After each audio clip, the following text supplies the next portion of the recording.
session with land acknowledgement. We would like to begin by acknowledging that the land on which we gather is the traditional territory of the Wendat, the Anishinaabe, Haudenosaunee, Métis, and the Mississaugas of the Skagog, Hiawatha, and Alderville First Nation.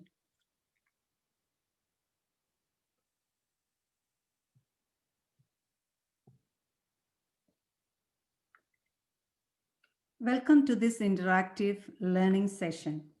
The purpose of this session is to identify and discuss the skills and knowledge we require to work as professional social workers. This is an excellent occasion for us to network with other professional social workers in the field and benefit from their domain expertise. Today's session has three parts. Experience sharing by Jojy Luke, a senior social worker. Tips on resume preparation by Vijo, an experienced social worker in Canada. Group discussion on social work careers, which will be facilitated by Manju. Let's begin the session with experience sharing by Jojy Luke. Matthew George will be interviewing Jojy Luke and taking the session forward. Matthew George has his social work degree from India and has several years of experience working in mental health field. He has worked in an addictions treatment center for 5 years in India. He came to Canada in 2013 and worked for 7 years in a mental health setting in Alberta. He has now moved to Toronto for professional upgrading and for doing ISW bridging program in Ryerson. Welcome, Matthew. Thank you, Kusumam John. Hi, everyone. I'm a new social worker currently doing ISW bridging program at Ryerson University, Toronto. I'm extremely glad to be a member of Masso and a part of this vital program connected to learn. As you all know, immigration and settlement is a long process and there are several challenges associated with the process. However, with appropriate support and determination, we can overcome all challenges and become successful. Senior social workers are the storehouses of information, knowledge, and wisdom. We can learn a lot from their experiences. When we listen to them, we will learn about the challenges they faced, strategies they used, and how they were able to navigate the system and become successful social work professionals in Canada. Therefore, listening to a senior social worker and drawing his experiences is key to new social workers in their professional integration in Canada. I'm happy that Masso is organizing an interaction with an experienced social worker every month in the Connected to Learn program designed for newcomer social workers. Friends, we have a great social worker with us today to share his experience. It is my privilege to talk to one of the senior social workers, Mr. Jojy Luke, in our fraternity. Let me say a few words about Jojy. He earned his bachelor's degree in psychology, sociology, and economics from Bangalore University in 1989. He obtained his master's degree in sociology from Kerala University and master's in social work from Shivaji University. The areas of his study include social theories, family system, and community development. Jojy immigrated to Canada in 2002. Since 2003, he has been with the Hamilton CAS as a child protection worker. Over the years, he has played multiple roles as child protection worker within the child welfare system. Jojy has deep understanding about issues affecting children, families, and communities. He's a strong advocate of social justice, a dedicated volunteer, and a community leader. I'm sure that this conversation will help us to gain valuable insights into different aspects of his journey as a social worker as well as our profession. Jojy, you have been in the files of social work for many years. Please tell us briefly about your social work career. Thank you, Matthew, for that beautiful introduction. At the onset, I would like to wish all of my fellow social workers a very happy new year. And I also would like to thank the MASWO team for inviting me to share my experience as a social worker. And it is a privilege to speak to my new social workers about my journey as a social worker from India and my migration to Canada also. So at the onset, to start with, Matthew shared my education. So I finished my post-graduation and my MSW in 1994. For some reason, I had a very close affiliation or relationship with Kerala. Even though I was raised and brought up in Bangalore, I was so fascinated with Kerala, the beauty of Kerala, the people, the culture, my families. And after my MSW, I had a connection with my church also. So I just thought, let me look into a career starting working with Kerala. So through my church, we have an organization called the Christian Agency for Rural Development CARD. And I applied through them, and they offered me a position in 1994, starting to volunteer at a START project. It's called the South Travancore Agency for Rural Development, which is a project of the Marthoma Church. It was a nice experience for me to volunteer, and I was placed in Neyyattingara, the southern tip of Kerala. The project primarily focused on the rural development among the backward people of those places. So I volunteered for about 6 months for a honorarium of 1,000 rupees. So that you can imagine, I started my journey with 1,000 rupees. I was very impressed. I got some exposures to the backward people projects there. And in January of 1995, I was offered a position as a project manager with the Alleppey Seacoast Development Project. This was a project of the Marthoma Church, which was funded by World Vision India. So World Vision India had projects across the state where they used to network or team up with organizations and churches. And I happened to be the project manager for the ADP, for the Seacoast Development Project. I started that from 1995. And primarily, the work was with the fishermen community at the coastal areas of Alleppey. We did not focus on the Kuttanadan area. You all know it's a waterlogged area here, but our primary focus was with the fishermen, the community there. And we also had World Vision sponsored children in our community there. I worked for about a couple of years, and that is when World Vision expanded its network into Kerala, and they started what is called as area development projects. And I happen to be in association with the area development projects of World Vision as well as the Seacoast Development Project, which we combined together. And in 1998, I had an opportunity to be transferred to Bangalore to one of the ADP projects here. Bangalore, you all know, we have scope at some of the communities as well as slums is a major issue here. I was assigned to a project in Bangalore to a slum which had about 60,000 people there. I worked through them from about 1998 to around 2002. Did some amazing work with some real organizations in Bangalore. Networked with the government, was able to make some facelift to the slum environment. You can imagine how a slum looks like with shady facilities.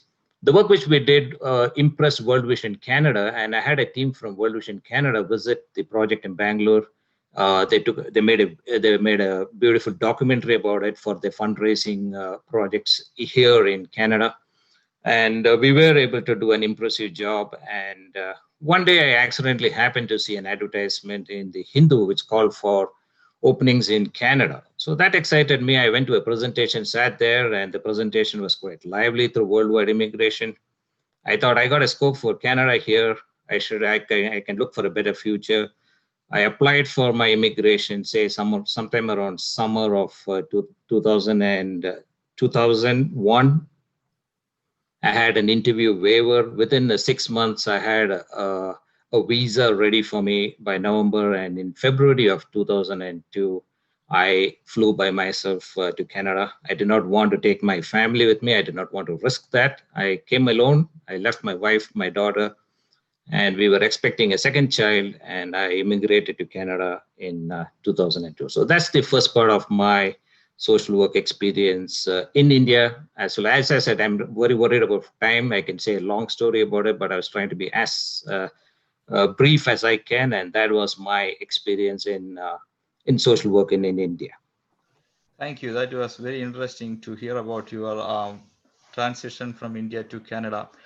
How did you begin as a social worker in Canada? Did you move from one job to another over the years? And can you please share your experience in your journey in Canada? So as I said, I came in February on a cold winter day. And you can imagine how winters can be. I landed alone in this country over here and started my journey. My hope was that, my understanding was that I worked with World Vision Canada. I can find some employment with World Vision Canada. There's going to be community projects because my expertise has been in community development. I'm looking at child community options over here. While I land over here, the scenario is entirely different. I do not see any communities because it's all an urban setting here. I did not see any slums over here. And my understanding about the whole social work opportunities was entirely different from what I thought about. World Vision, again, my understanding was that they would be hiring workers, but again, it was more of people in the office, administrative jobs, people in policy making, people in fundraising. So that was the jobs which World Vision was offering, and I did not see that I was a fit for anywhere there. And then I started off, and I happened to meet my very good friend and my good, I would say, who's responsible for my career here also is Thomas Anthony. So we just landed on the first month. We landed up in Malton, and we bumped into each other. I met Thomas Anthony. You can imagine people without jobs and social workers too around walking on the streets with no aims and no hopes. And then if my memory is right, Thomas Anthony wanted to go back to India. No, we said, no, we came for a purpose over here. We got to live over here. There was a reason why we came over here. So when I landed here, my primary goal was that we all came up with around 10,000 rupees, $10,000. My goal was that I shouldn't be using that money. I shouldn't be wasting that money because it's hard-earned money which you brought back from India. So the primary focus was to get into some jobs, because I was motivated that I will do what I want to do, and I will not compromise on what I do. That was my willpower, that I will take on whatever jobs I can. So we started off a journey, got into some industrial jobs, got into factory jobs, and we kept looking into resumes, working on our resumes, looking at job opportunities. Then if my information was right, is that charity village was one and workopolis was another one. Every day you go to your job, you come and skim through it, and then you look for job opportunities, you continue applying for it. This went on for some time, and Thomas was able to get an employment into child welfare, and that is when I was told that, oh, there is something other than other social work opportunities. There's something called child welfare.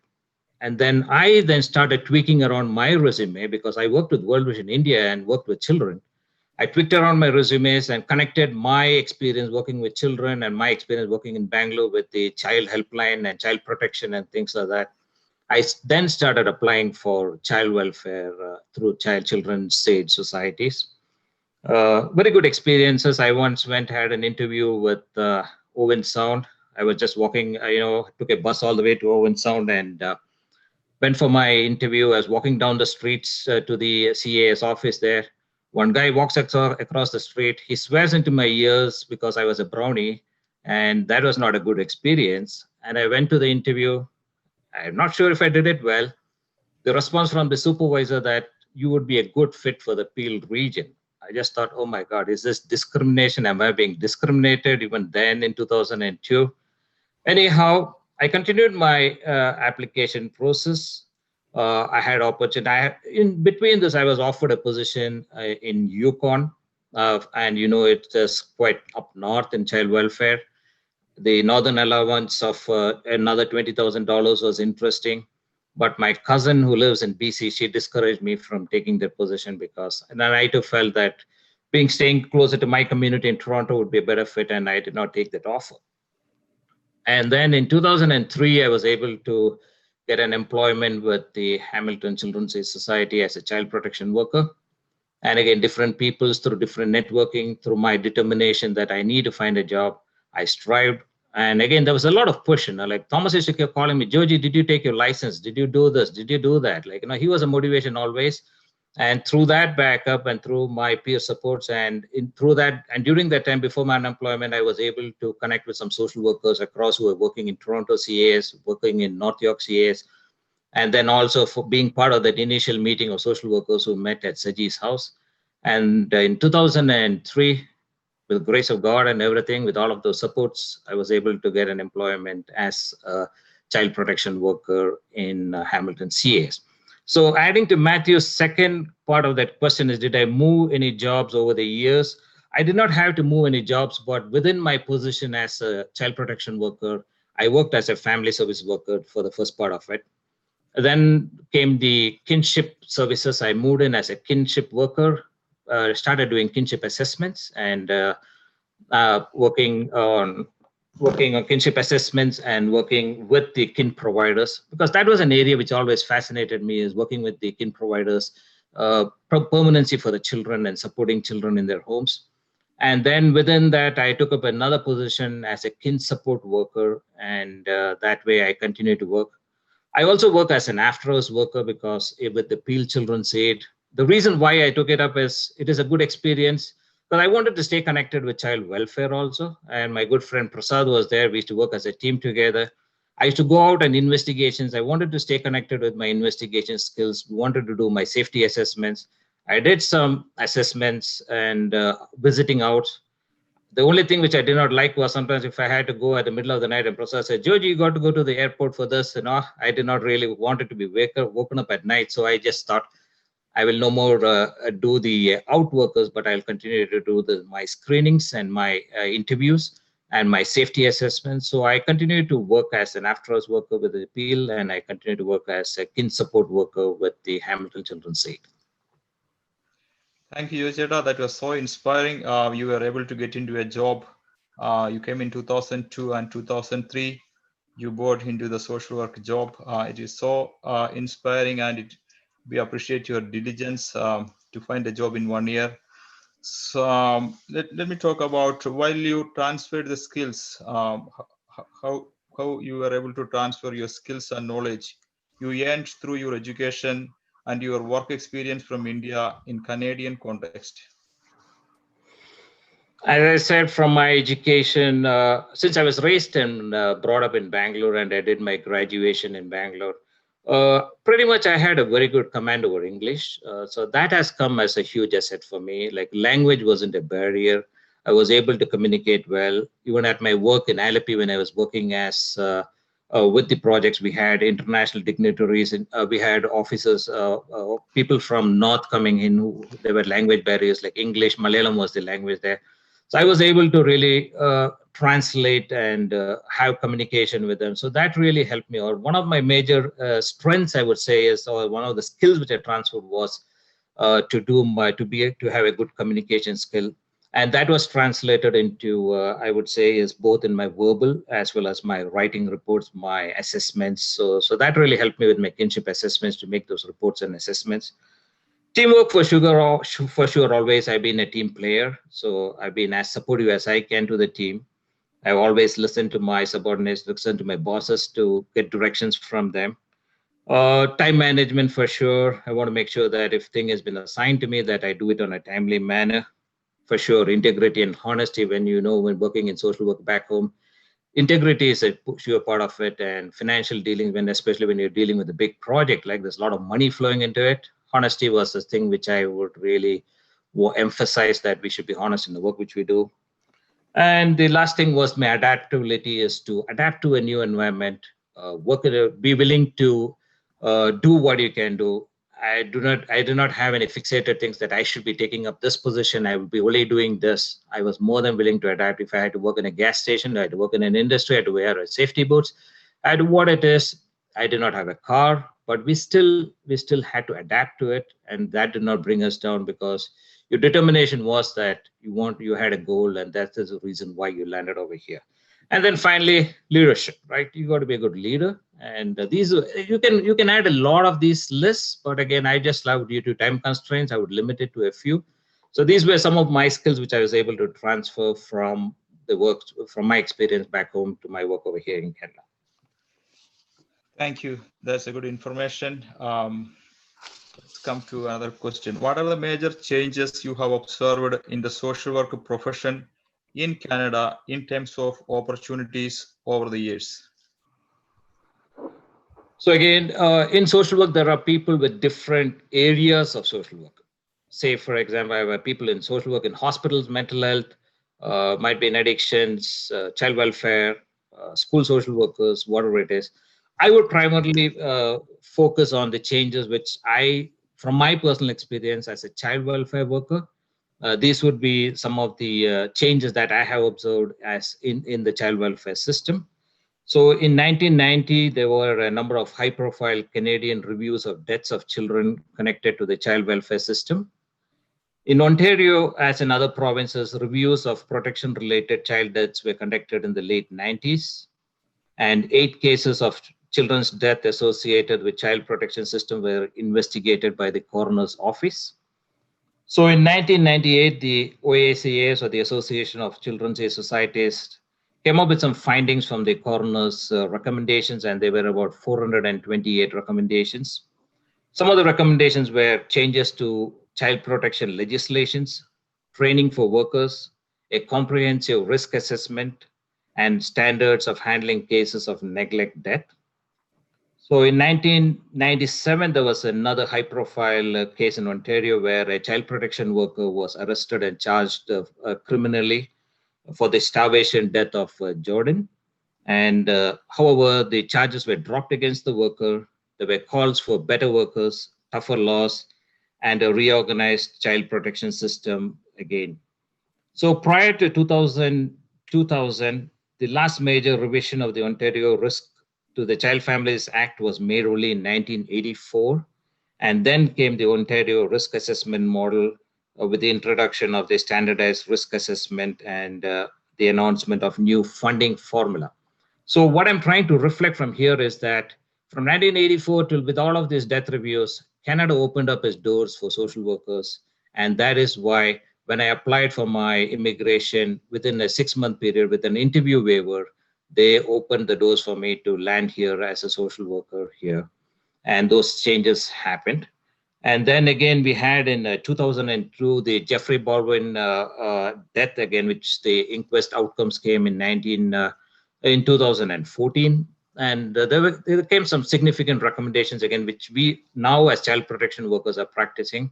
I can share some minimal information. CPIN is one of the reasons, one of the major recommendations. Then it is as a kin worker is obtaining records so that each agency, each child protection worker has access to other agencies' records, because previously record sharing was a huge issue. And another new recommendation for new social workers is the authorization, where a child protection worker has to be authorized prior to doing an investigation. So these were some major changes in child welfare. And there are more openings for child welfare coming up. And these are some of the changes which I have seen from my journey in the child protection services. Thank you, Jojy. That was a valuable information.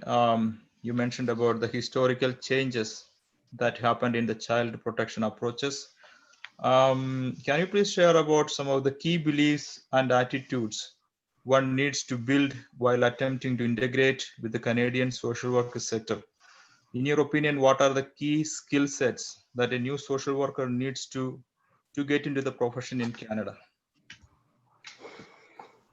All right. So the context when how we work in India is entirely different from, we come from a caste system, class system, whatever it is.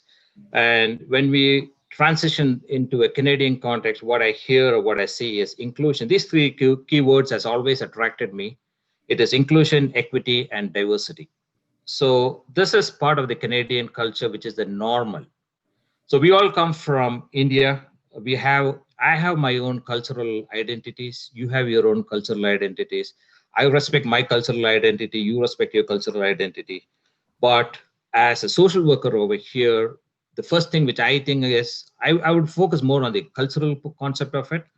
And I would look at is, we need to learn to appreciate the culture of other cultural identities, which is part of the diverse community which we live in. So we might have refugees living over here. We have immigrants from other countries. We got to acknowledge that we have people with religious practices across. So we want to make sure that we acknowledge the cultural identities and follow those which is required. The other skills which I think is, we should have a good cultural knowledge about understanding the history, traditions, values, the family systems, race, ethnicity, immigration and refugee status, religion and spirituality, sexual orientation, gender identity, social class, mental health, transgender, same sex. So when we look at, I could give an example of, when we're looking at parenting back home, means it is a parenting between two parents, a mother, a father, and their children. The concept of parenting here entirely changes. We could have a same-sex parent who could be a female or a male, and they could still raise a parent. But we would have our own biases. I think we shouldn't have those biases, because we live in a country which is open, and we recognize, because there's inclusion, there's equity, and there's diversity in that. The other thing, as a new social worker, which I think is, you should advance your cultural competence. You should be an advocate for the clients which you work with. And then lastly, I would say is that our attitude towards refugees. We all have we have an understanding that the refugees come in, they're eating away our tax monies over here. They're living on our monies here. They're lazy people. We use those names, right? That is not the reality over here. I got to say that we got to be really understanding and be an advocate for these community people who deserve a life. They're fleeing their country because it's not safe for them. There's a reason there's war going on there. There's war across South Africa going on. There's Africa going on. There's war against the Middle East going on. Lots of atrocities against women. And we got to understand that we have a role to play over here, and you got to be an advocate for them and advocate for them. That is as I said, you could add a lot of points to me. Personally, I want to limit you to time constraints. I just would stick to this, as from my point of view, culturally, you got to be understanding, and you got to recognize each person as equal to you. Thank you, Jojy, for sharing the essential skill sets and attitudes we should have when we work in Canada as a social worker. So while coming to our next question, Masso has been doing a lot for our community. In your opinion, what should Masso do to serve better its members and the larger community in the days to come? This has been a huge growth for MASWO. When you look at in 2002, when we started with a few social workers here and there, if I'm right, if we have more than 250 social workers who are associated with us, if I'm right, I'm not sure if it is true, but we still have a large number of social workers from Kerala who've been associated with MASWO. I think moving forward, looking at the growth of other communities, I would use the examples of the Sri Lankan community or the Tamil community, looking at the Punjabi community. They were quite able to impress and come up with some organizations across Ontario, at least. I think as Malayalis in this forum, we should be aiming towards how can we build as an organization to support this community over here? How can we build an identity within the Malayali community over here? You look at the population, look at the number of churches, number of the temples of a Malayali community. We have a vast diaspora of our immigrant communities here in Canada.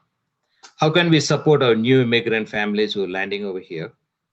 What can we do as a community to support our families who need help, with a family who's undergoing domestic violence, or might be a child who's going through addictions or to mental health? And then my reality working is with my church, I've seen a lot of my seniors in my church going through very, I wouldn't use the word pathetic, but real distressful situations where the seniors have got into Alzheimer's, the family has no supports, there is no. I'm thinking is, can we as a community volunteer and support the seniors over here? Again, on the other side, if it is few years down the road, I think that we should build as a community. How can we volunteer? Probably at a food bank, might be at the jails, might be at a community center, like so that we could provide some support to the thing. I would also look at, because of our relationship with the government people, I think that it is important that we build through our networking to the political system, that we can find grants and funding so that we could start some institutions. How about starting some guidance and counseling centers for our new immigrants who are coming over here?